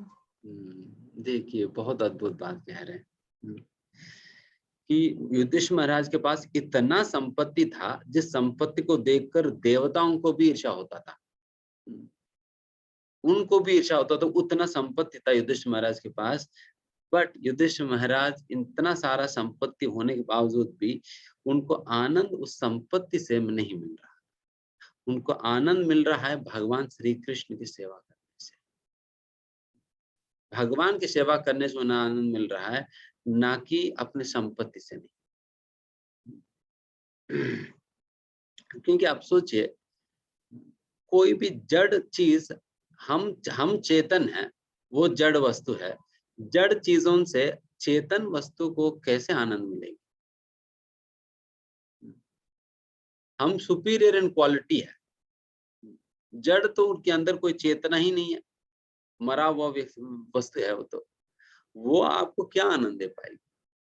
बट केवल एक्सपेक्टेशन है कि उसमें कुछ आनंद है करके। बट यहाँ पर क्लियरली बताया जा रहा है ना, युधिष्ठिर महाराज को उतना सारा संपत्ति होने के बाद भी उस संपत्ति से आनंद नहीं मिल रहा है। एंड उसी प्रकार की संपत्ति हिरण्यकशिपु के पास था। उसी प्रकार की संपत्ति हिरण्यकशिपु के पास था। तीनों लोगों का राजा थे हिरण्यकशिपु। और उनकी केस में देखिए, इतना सारा संपत्ति होते हुए वो बहुत परेशान थे, बहुत परेशान थे। उनको रात रात नींद ही नहीं आता था। रात को बेचारे सो नहीं पाते थे, कौन सा सुख नहीं मिल रहा उन्हें। और हमारे कंस, रावण, ये लोग तो खाना भी नहीं खा पाते थे। कंस तो बेचारे जब खाना खाने थाली के सामने बैठते थे, थाली के अंदर भी कृष्ण ही दिखाई पड़ते थे। शायद शुद्ध भक्त को भी इतना नहीं दिखाई पड़ेंगे कृष्ण, जितना कंस को दिखाई पड़ रहे थे। उनको नींद नहीं आता है, फिर खाना नहीं खा पा रहे हैं, कुछ भी। तो इस प्रकार की अवस्था है। तो संपत्ति होने के बाद भी इन लोगों की अवस्था है। इसलिए वैसा संपत्ति को हम एकत्रित करके भी उस प्रकार के आनंद को हमें नहीं प्राप्त कर पाए। बिकॉज जब इतना संपत्ति उनको नहीं दे सकती है, हमारा तो आज के समय पे संपत्ति है क्या? एक सोने के सिक्का देख पाना ही हमारा सबसे बड़ा भाग्य मान लेते हैं हम। आजकल कौन सा सोने का सिक्का देखने के लिए भी नहीं मिलता, देखने के लिए नहीं मिलता। उस समय तो लोग स्वर्ण सिंहासन पे बैठते थे, अपना पैर जहां पर रखते थे ना, वो पैर रखने वाला टेबल भी सोने से बना हुआ होता था। तो आज तो लोग गोल्ड के नाम पे रोल्ड गोल्ड पहनकर घूमते हैं, नहीं तो प्लास्टिक पहनते हैं। गोल्ड तो दूर दूर तक कहीं दिखाई नहीं पड़ता है, खास करके तो उत्तर भारत तो बिल्कुल ही नहीं दिखाई पड़ेगी। सारा प्लास्टिक ही प्लास्टिक, प्लास्टिक ही प्लास्टिक है। तो वहां पर तो उनकी संपत्ति के सामने तो हम तो बिकारी भी नहीं है। तो उस प्रकार की स्थिति है। तो उतना संपत्ति होते हुए भी उनको उतना संपत्ति से उनका आनंद नहीं मिल रहा है, देन हमारा छोटा मोटा संपत्ति हमें कौन से आनंद देगी? इसलिए संभव नहीं है। आप कह सकते प्रभु जी उस समय तो एसी वेसी नहीं था, अभी तो एसी है, गर्मी आ गई तो एसी हम ऑन कर देंगे। तो हिरण्यकशिपु के पास एसी क्या है, एसी का बाप है। क्योंकि हिरण्यकशिपु उनको उनकी मर्जी था, जब रात होना है तब रात होना है, तब बेचारे चंद्रमा को आना ही हो एंड फिर सूर्य भगवान को चुप जाना है। जब उनको सोना है, जब उनको थोड़ा सा तसल्ली चाहिए, जब उनको गर्मी आना है देन गर्मी होना है, जब उनको सर्दी होना सर्दी होगा। जितना टेम्परेचर चाहिए सारा मूड के हिसाब से सेट हो जाएगी। तो उस प्रकार की सुविधा था। मतलब देखिए कि केवल हिरण्यकशिपु तो केवल अपना बौरे इधर उधर करते थे, उतने करने मात्र से सभी लोग समझ लेते थे कि अच्छा हिरण्यकशिपु साहब ये चाहते हैं तो हमें करना है। अच्छा हिरण्यकशिपु कभी बारिश में नहाने की मूड बन रहे हैं तो हम बारिश करा देते, तन इंद्रदेव आकर बारिश करा नहीं, बस और कुछ नहीं। इतना बड़ा इंद्र क्या करते थे हिरण्यकशिपु के लिए, हिरण्यकशिपु की ग्लास में सोरा डालते थे, तुम पियो हम डालेंगे। और बृहस्पति जी हिरण्यकशिपु का चामर डुलाते थे, बृहस्पति। तो ऐसा हिरण्यकशिपु है, बेचारे इतना संपत्ति और इतना सुविधा और इतना शक्ति इतना पावर होते हुए भी ये सारा कुछ मिलकर भी उन्हें रात को चैन से सोने नहीं देते। क्योंकि प्रहलाद महाराज ने एक ही बात हिरण्यकशिपु से कहा कि देखो तुमने दुनिया भर की शत्रुओं को तो जीत लिया, बट आप अपने हृदय में जो 6 शत्रु है उनको तो जीत नहीं पाया। आज तक भी तुम उन्हीं 6 शत्रुओं का सेवक बनकर उन्हीं का सेवा कर रहे हो, उन्हीं का सेवा कर रहे हैं। आप सोच रहे बहुत बड़ा मालिक राजा बन गया करके, बट राजा नहीं हो तुम तो सेवक हो, काम की सेवक हो, क्रोध की सेवक है, लालच की सेवक है, ईर्ष्या के सेवक हो। जब तक आप इन 6 शत्रुओं को जीतेंगे नहीं, तब तक आपके शत्रु कभी खत्म नहीं होने वाले। तो इस प्रकार से प्रहलाद महाराज उन्हें बताते हैं। तो उतना ऐश्वर्य था ये युधिष्ठिर महाराज के पास। एंड यहाँ पर देखिए इतना होते हुए भी युधिष्ठिर महाराज भगवान की सेवा में ही लगे हैं, भगवान की सेवा में लगे हैं। तो उसी प्रकार से चाहे हमारे पास जितना जो कुछ भी हो, हमें भगवान की सेवा में लगना है। Whatever we may be having, हम बहुत बड़े कलेक्टर बन जाएंगे, बहुत बड़ा मंत्री बन जाएंगे, बहुत बड़ा धनी बन जाएंगे, कुछ भी बने, this is what is going to ultimately give you happiness. This is what is ultimately going to give you satisfaction. अगर ये छोड़कर बाकी सारा दुनिया भर की चीजें करे भी, देन वही हिरण्यकशिपु बनेंगे, रावण बनेंगे, कंस बनेंगे, युधिष्ठिर महाराज नहीं बन पाएंगे। तो आप चॉइस कर सकते हो, आप क्या हिरण्यकशिपु बनना चाहते हैं या युधिष्ठिर महाराज बनना चाहते हैं। तो बड़ा बनने में कोई दिक्कत नहीं है, बट बनना है तो युधिष्ठिर महाराज के पास तरह बनना होगा। लास्ट श्लोक, मातुर्गर्भगतो वीरा स तथा भृगुनंदना ददर्शा पुरुषं कंचित दह्यमानो अस्त्र तेजसा।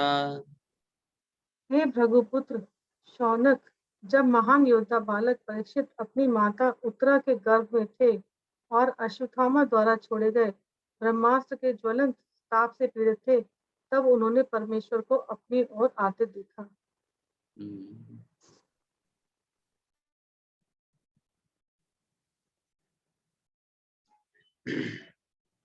तो इसलिए इसी श्लोका के आधार पर परीक्षित महाराज को परीक्षित नाम पड़ा,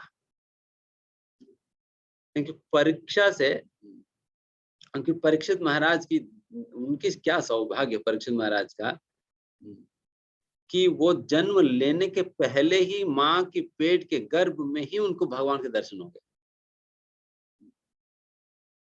सभी लोग गर्भ के बाहर आकर हजारों लाखों साल तक तपस्या करने के बाद भी जिस भगवान के दर्शन नहीं हो पाता है, वैसा भगवान के दर्शन माँ की पेट में ही उनको दर्शन हो गया, जन्म लेने के पहले। कितना भाग्यवान है परीक्षित महाराज। और भगवान की दर्शन प्राप्त होने के बाद परीक्षित महाराज वैसा दर्शन से इतने मोहित थे, इतने मोहित थे कि फिर बाहर निकलने के बाद भी जिस दृश्य को, जिस व्यक्ति को परीक्षित महाराज ने पेट के अंदर देखा, वही व्यक्ति को ढूंढते थे हर जगह, परीक्षा के साथ देखते थे, कहाँ पर मिलेंगे, कहाँ मिलेंगे। इसलिए उनके नाम ही परीक्षित पड़े, परीक्षा से परिशीलन करते थे परीक्षित महाराज। सच में एक बहुत ही अद्भुत व्यक्तित्व है परीक्षित महाराज पूरा इस भागवत के अंतर्गत, क्योंकि उनका जन्म भी बहुत ही विचित्र है। क्योंकि जन्म लेने के पहले उनको भगवान के दर्शन हुए और भगवान का संरक्षण, उनको मरने वाले थे, भगवान ने उनको बचा लिया। एंड उनके कार्य भी बहुत ही विचित्र थे, क्योंकि कलियुग कि कलि पुरुष, कलियुग की जो मूर्तिमान स्वरूप जो कलि पुरुष कहा जाता है, उस कलि पुरुष को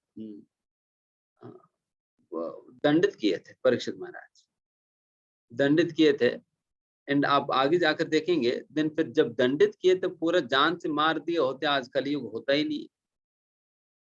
जान से क्यों नहीं मारा परीक्षित महाराज, उसी दिन मार लेते। तब पर आप देखेंगे कि किस प्रकार से ये कलि पुरुष जो है परीक्षित महाराज का आश्रय लेता है और परीक्षित महाराज भी आश्रय दे देता हूँ। ये तो गलत बात है, गलत लोगों को आश्रय क्यों दे रहे हैं? तो इसके विषय में क्या है फिर आगे जाके सुनेंगे। उसी प्रकार से परीक्षित महाराज की मृत्यु भी, कौन सा ऐसा व्यक्ति इस दुनिया के अंतर्गत जिनको 7 दिन की नोटिस मिलता है मरने के पहले? अगर हमसे कहा जाए प्रभु जी आप 7 दिन में मरने वाले, हमें 7 दिन का भी, 7 दिन का नहीं 7 मिनट का भी नोटिस नहीं मिलता। जब मरना है तुरंत का तुरंत जान ले लिया जाता है, पहले नोटिस नहीं मिलता। बट परीक्षित महाराज 7 दिन को नोटिस मिल गई। तो ऐसा बहुत ही विचित्र और बहुत ही अद्भुत व्यक्तित्व है परीक्षित महाराज, जिनके विषय में इस अध्याय के अंतर्गत और डिटेल्स के साथ हम सुनेंगे। बहुत ही सुंदर अध्याय है ये। एंड यहाँ पर कलयुग की शुरुआत कैसे हुई इस अध्याय के अंतर्गत हमें पता चलेगा। एंड कलयुग की शुरुआत में कहाँ से शुरुआत हुई, सारे बातें, सबसे पहले किन की पतन हुआ, क्या हुआ आगे, तो सारी बातें हम अगले हफ्ते में चर्चा करेंगे। तो अभी किसी को कोई प्रश्न है तो आप लोग पूछ सकते हैं।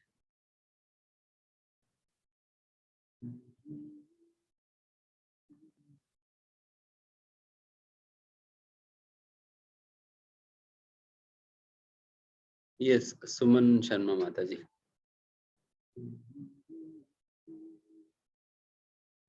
हरे कृष्णा माता जी, आप अनम्यूट कर सकते हैं अपने आप को। हरे कृष्णा प्रभु जी, दंडवत प्रणाम। दंडवत प्रणाम माता जी। प्रभु जी, हम वो नवधा भक्ति के जो आचार्य हैं उन सबके आचार्यों का नाम जानना चाहते हैं।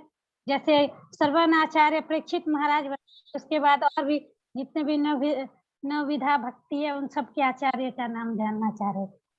अच्छा, श्रवण का आचार्य है परीक्षित महाराज, और कीर्तन के आचार्य सुखदेव गोस्वामी, और मरणम के आचार्य प्रहलाद महाराज, और पाद सेवनम लक्ष्मी देवी, अर्चनम का कौन है, अर्चनम को मैं बताता हूँ। अर्चनम वंदनम का अक्रूर जी,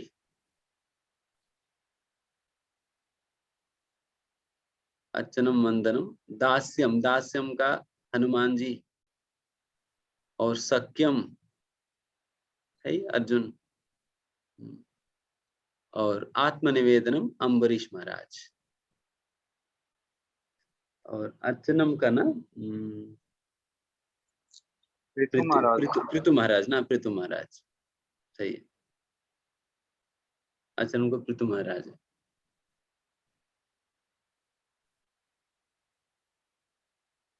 धन्यवाद प्रभु जी। हरे कृष्ण। हरे कृष्ण। अथर्व प्रभु। हरे कृष्णा प्रभु जी।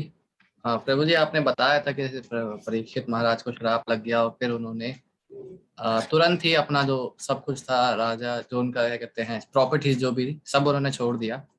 ऐसी एक सिचुएशन अभी मेरी भी आ रही है कि मेरा स्कूल चेंज हो रहा है, तो मेरे जितने भी दोस्त हैं वो उस स्कूल में है और मैं इस दूसरे स्कूल में जा रहा हूँ।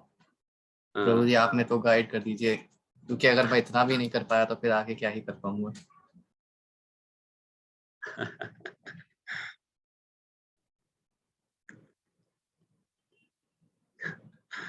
तो परीक्षित महाराज जैसे सिचुएशन आपके जीवन में आ गई, स्कूल चेंज करना पड़ रहा, क्या करें?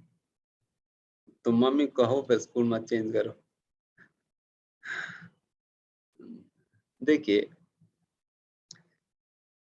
हमेशा जीवन के विषय में यही सोचना है कि एक ट्रेन जर्नी है, एक ट्रेन जर्नी है। जिस प्रकार से आप ट्रेन जर्नी करते हो, देन हर स्टेशन पे कोई ना कोई चढ़ता है एंड फिर आपके साथ थोड़ी देर बैठेगा एंड फिर उसके बाद जैसा उनकी स्टेशन आता है वो उतर जाता है। जितना देर तक वो आपके साथ बैठेगा उतना देर में आप उनके साथ बात करेंगे, उनके साथ कुछ संबंध बनाएंगे। बीच बीच में वो कह भी सकते हो, अरे तुम मेरे भाई लगते हो या तुम हमारी फ्रेंड जैसे हो, खूब हंसेंगे, मजाक करेंगे, एक दूसरे को खिलाएंगे, सब कुछ करेंगे। बट जैसा उनकी स्टेशन आएगी उनको उतर जाना है। उसी प्रकार से हमारा जीवन के अंतर्गत अनेक लोग आएंगे, मिलेंगे, थोड़ी देर रहेंगे, फिर उसके बाद निकल जाएंगे। ये जीवन की परम सत्य है। हमारे रिश्तेदारों के साथ, फ्रेंड्स के साथ, हर चीज के साथ ये होना ही है। तो one has to accept the reality of life. इसी को भागवत के अंतर्गत एक और उदाहरण से तुलना किया जाता है। जिस प्रकार से गंगा नदी के प्रवाह के अंतर्गत कभी कभी घास की तिनके जो है वो बहता हुआ निकलते हैं एंड वो घास की तिनके कभी कभी वो साथ में आ जाती है, कभी अलग हो जाती है। सब कभी साथ में आएगी, कभी अलग हो जाएगी। तो हमें समझना होगा जब साथ में भी है फिर अलग होना ही होगा। इसलिए अगर फ्रेंडशिप बनाना है तो ऐसा परमानेंट व्यक्ति के साथ बनाओ जो कि स्कूल चेंज करने पर भी चेंज नहीं होगा। चाहे स्कूल चेंज कर लो या नहीं तो शरीर ही चेंज कर लो, फिर भी नहीं चेंज होंगे। यहाँ तक भी हमारा माता पिता भी तो चेंज हो जाएंगे शरीर चेंज करने पे। बट भगवान तो स्कूल चेंज करो, आप शरीर चेंज कर लो, कुछ भी चेंज कर लो, भगवान तो वैसे वैसे ही है। तो बेस्ट है वैसा लोगों पे इन्वेस्ट करें। ठीक है प्रभु जी, तो प्रभु जी मतलब जो लेक्चर है अगर उसका इंटेक बढ़ा दूंगा तो क्या ये प्रॉब्लम सॉल्व हो जाएगी? उसका इंटेक बढ़ा दूंगा मतलब और ज्यादा श्रवण करना एंड फॉलो करना। यस ओके, धन्यवाद। हरे कृष्णा। यस मुकेश।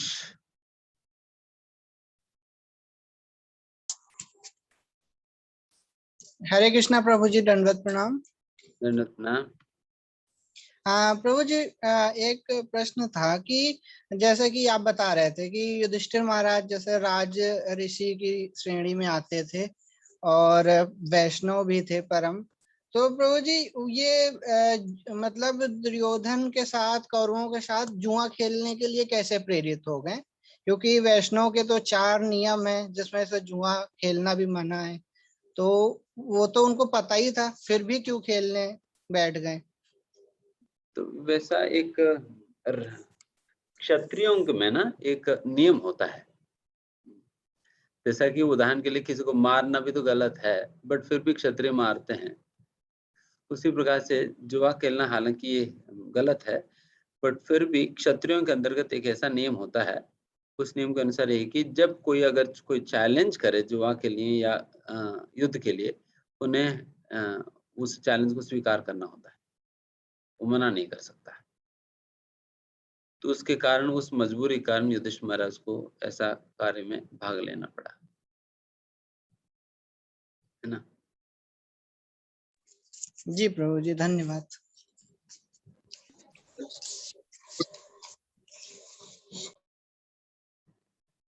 ओके, ठीक है, सभी का प्रश्न हो गया। हरे कृष्ण प्रभु जी, धन्यवाद, प्रणाम। अगर आज के युग में कोई क्षत्रिय और उसको कोई चैलेंज करे जुआ खेलने के लिए या फिर लड़ाई लड़ने के लिए, तो उसको क्या करना चाहिए प्रभु जी? अच्छा, हाँ, आज के समय पे अगर कोई चैलेंज करे युद्ध करने के लिए, फिर क्या करे?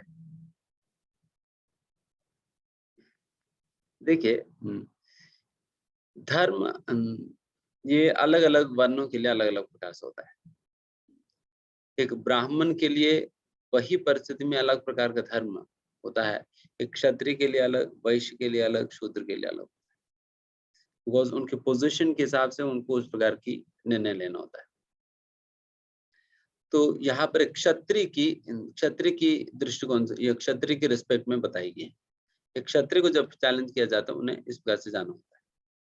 एंड वही एक ब्राह्मण तो उस प्रकार से नहीं जाएगा, बिकॉज उनका वैसा प्रवृत्ति नहीं युद्ध करने की, वो तो इस प्रकार से नहीं जाएगा, उनके लिए अलग ही धर्म होता है। तो इस प्रकार से हमारे केस में तो हमें ऑब्वियसली तो हम युद्ध अवॉइड करेंगे। कोई चैलेंज करे तो हम थोड़ी युद्ध करने निकल जाएंगे, हम तो अवॉइड करने ही प्रयास करेंगे, है ना। यस, प्रवीण कुमार। हरे कृष्णा प्रभु जी, दंडवत प्रणाम।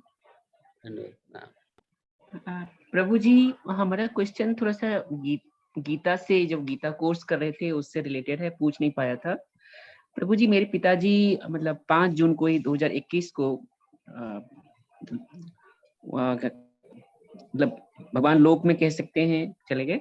तो जब उनकी मृत्यु हो रही थी ना, पिताश्री पहले से ही श्रीमद् भागवत का बहुत ज्यादा, भागवत मतलब गीता का बहुत ज्यादा श्रवण करते रहते थे, पढ़ते थे।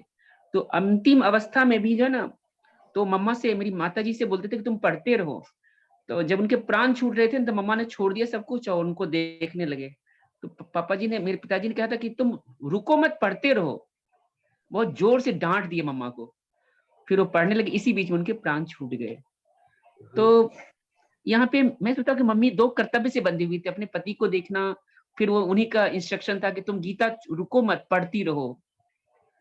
तो ये अंतिम अवस्था में भी पिताश्री ने ये धर्म को निभाया प्रभु जी। तो क्या वो भगवान को, उनको शरणगति मिल गए होंगे, सदगति मिल गए होंगे?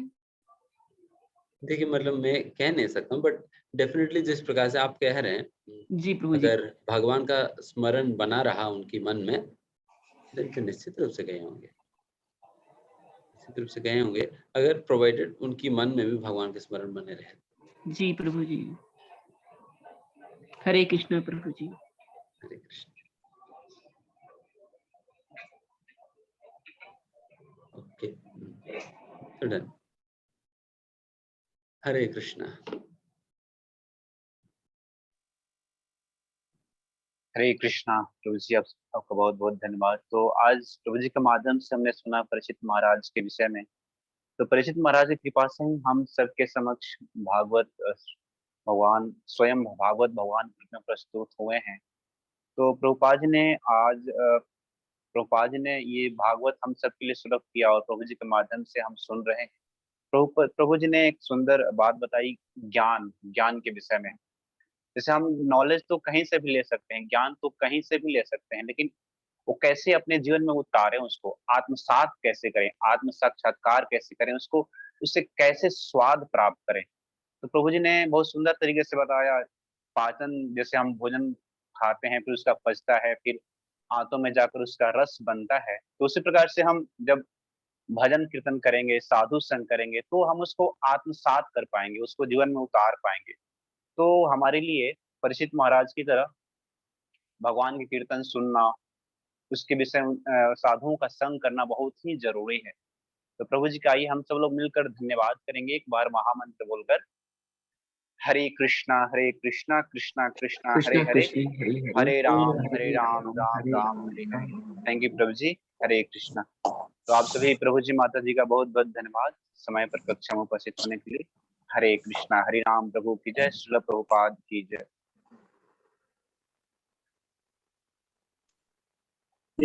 हरे कृष्णा प्रभु जी।